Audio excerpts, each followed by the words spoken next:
really appreciate you being here. Are you ready to explore momentum? Yes. Great. Momentum at the intersection of change, innovation, and conflict. When I was preparing this presentation, I was trying to figure out a graphic to show that relationship. And I realized it's not an intersection at all. It's a rotary that goes both directions. Because you can't have one without the other two. So a conflict creates an innovation, the innovation creates a change, and the change creates a conflict. How do I get myself from point A to point B when there's a lot of traffic? So these electric scooters have been dropped in to a lot of cities. Now that's the innovation. The innovation is, how do we move people? So the innovation has created a lot of conflict in the terms of injuries and lawsuits.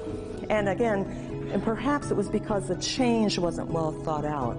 So there's a change that happened, but people haven't learned and adapted to the change. Could you make a fist? So what happens when this force meets some resistance? Oh, this is interesting. That is conflict. Yeah, get Diana in there too. To make conflict functional, you need to push just right for the people involved.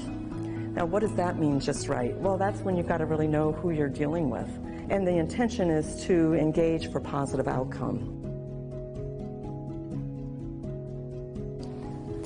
All right, perfect. Who's got the advantage here? Bob does, doesn't he? He came straight at me. This is force versus force. The strongest person will win this battle. This arm is the issue. It's that email you wrote. It's that tone in your voice. It's the budget. It's all those things, and we get caught right here. So now, who do you think has more influence in this relationship? I do, don't I? Yeah, so all I did was spiral in. And so I didn't get into the resistance piece. So now I can influence his movement, because the truth is, the more I try to control him, the more resistance I create. Just open your hand and one of you go like this and explore, what does that feel like? What does it feel like to decide, I want to move rather than force something? And that's the beautiful thing about spiral, is you don't have to hit somebody over the head with a hammer. You spiral and you actually get a better result. You know, momentum, why else do we want to explore it? Because it's fun and expansive.